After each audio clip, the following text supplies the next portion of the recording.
This is my traveling video editing kit, and I bring this with me on work trips or when I have to do some on-site video editing for clients. For example, last year when I went to a Formula 1 event in Vegas,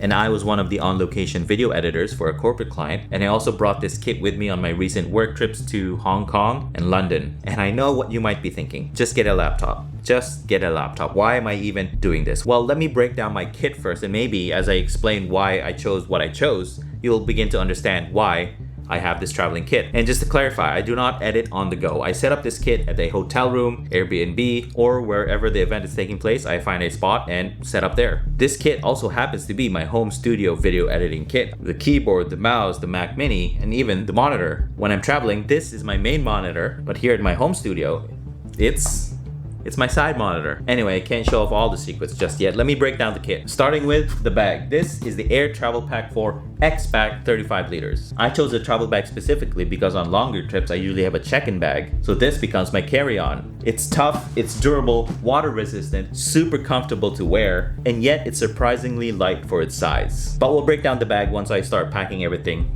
in it. Okay, so to the video editing kit itself, let's start with the Mac Mini M4 Pro. This is just the base model M4 Pro. 24 gigs of RAM, which is more than enough. It can handle DaVinci Resolve, Premiere Pro, After Effects, Photoshop, Illustrator, Lightroom, all of the creative programs. Not once has this machine given me any trouble. Now, the 500 gigs of storage, yeah, that's small. Thankfully, a lot of my projects I work off of external drives, especially with on-location editing, right? You're passing off files, projects, so I don't need all of that storage on the computer itself. Although yeah, 1 terabyte would have been better than 500 gigs. That's why I have a Ugreen docking station, which the Mac Mini sits on top of. USB-A, SD card, mini SD, more USB-C, Thunderbolt, USB-A, and at the bottom, most importantly, is a slot for an NVMe SSD. Here, I managed to install an additional 2 terabytes of storage, which acts as an external drive to the Mac Mini. That way, if I upgraded my computer, I don't need to transfer all of the files from here. I can just grab this SSD and plug it in somewhere else. Now that's the Mac Mini. Next is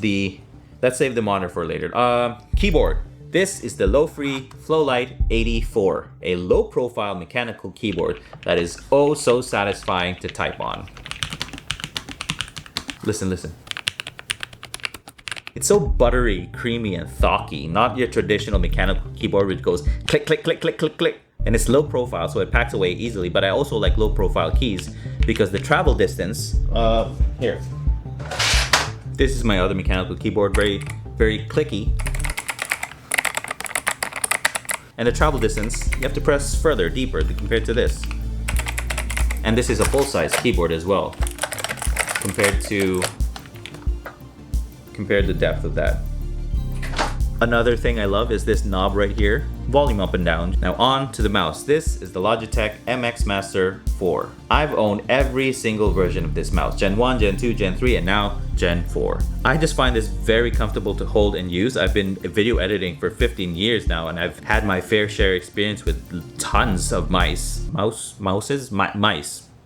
And I just find that the Logitech MX Master is just perfect for my needs. It has a bunch of extra features, okay, like some extra buttons, this side scroll wheel, this touch pad, but I actually don't really care much for those. I just want this mouse for the comfort. All I do is right click, left click, scroll wheel, and the occasional side scroll wheel. But other than that, this mouse is just comfort, okay? If you're editing 8, 10, plus 15 hours a day, that's actually a huge priority for me, especially as I get older. This keyboard too, super comfortable. This mouse, I don't get any wrist pain after 10 plus hours whenever I use this mouse and keyboard combo. Before I keep going with the rest of the kit, I want to take a quick second to share something that's important to me. Some of you might know, some might not, that I worked with Peter McKinnon, one of YouTube's biggest photographers, for 7 years, from 2018 to last year, 2025, when we parted ways. And in that time period, we worked on so many projects and worked with so many brands. Some were okay, some were great, some we would be stoked to work with. And one of those brands is Epidemic Sound. So it's only fitting that the first ever sponsor for my YouTube channel is Epidemic Sound. So thank you guys for sponsoring this video. If you didn't already know, Epidemic Sound is a platform where you can download thousands and thousands of songs, all royalty free. And they have this new search feature called Assistant. Instead of searching by mood, genre, or theme, now if you use Assistant, All you have to do is describe your project. Classical, cello, fast pace, city, montage. And if you still feel that it's not right, you can select a track and then adapt it, where you can go into the track and adapt the length to however you need, or you can remove certain stems like the melody, the instruments, the bass, or the drums, and only keep the parts that you want. And on top of their huge music library, Epidemic Sound also has a massive sound effects library. If music provided the base flavor profile for your video, sound effects provide the extra sauce. So instead of searching for the sound itself, clicks, hits, impacts, you just describe what you're trying to look for. Laying on the grass in a sunny day, skipping stones on a still pond. Those are some of their examples. What I would search for is montage, fast pace. Those words in itself aren't sound effects, but hopefully Epidemic Sound understands what I'm trying to look for. Just layer that with more sound effects and music, chef's kiss. Check him out, link is in the description, where you can have a free trial, plus 50% off the first 2 paying months with the code Kirk50. Thank you so much to Epidemic Sound for sponsoring this video, and thank you so much for being the first sponsor on this channel. So where were we with the gear? Let's talk about why I love editing on this monitor and not a laptop. If it isn't obvious yet, it's the height. The height of the monitor matters so much to me. I was just talking about wrist pain when it comes to the mouse and keyboard. When it comes to a laptop, if you've ever edited on a laptop,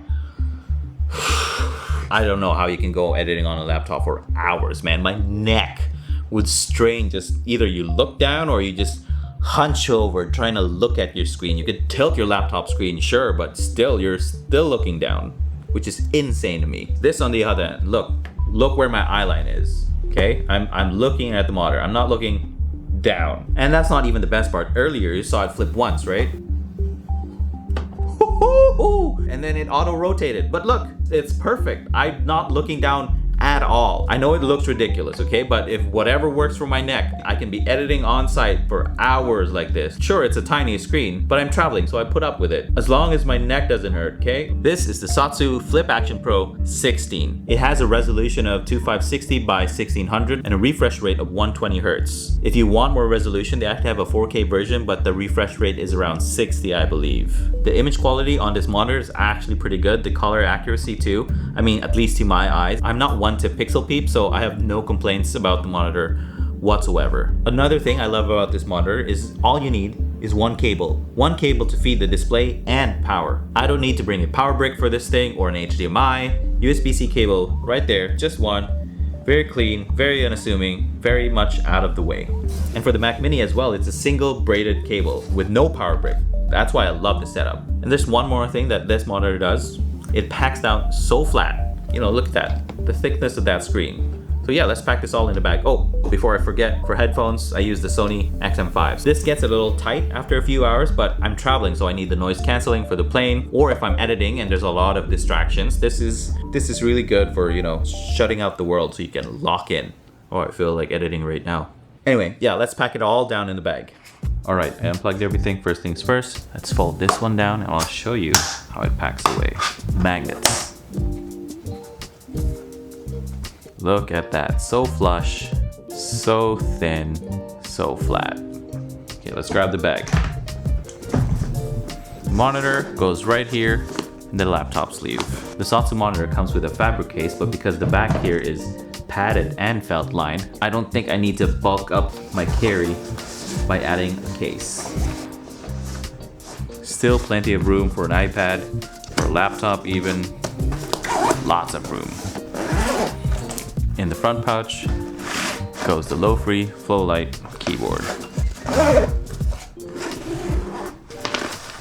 The admin pocket for passport, wallet, keys, an AirTag. Here I have my charger and cables for quick access, and other accessories like,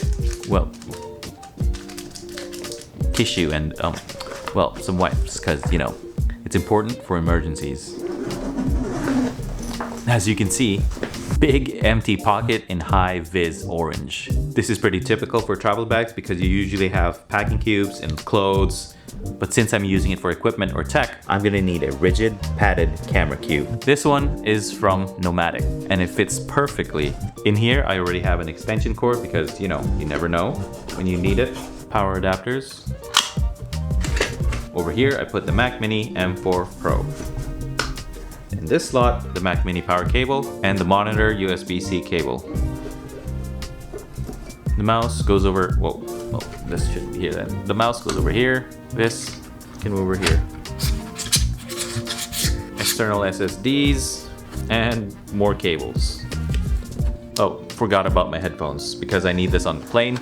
This goes in the admin quick access pocket. That's pretty much the editing kit, but there's a lot more room for activities. So on my trip, I sometimes like to pack a Steam Deck for some downtime. Over here, a hoodie because it can get cold on the plane. There's still some empty slots here, and this is where I pack my cameras.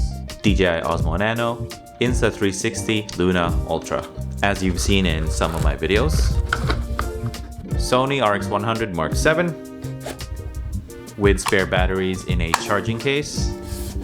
And lastly, the Ricoh GR3X. I have yet to make a review on this, but I love traveling with this camera. And over here, I like to pack monopods, both from Insta360. This one's an extendable handle, but has legs that pop out. This one extends further, but is also an instant deploy. These are perfect for my small cameras. And that's it. Fully packed out traveling video editing kit with some cameras. Alright. That was my traveling video editing kit with the Mac Mini M4 Pro, a Satsu flip action monitor, and the Air Travel Pack 4 X-Pack 35-liter bag. Whew! Thank you so much for watching. Thank you so much to Epidemic Sound for sponsoring this video. And I actually have another editing gig I have to fly off to, Chicago. So, I'll see you there.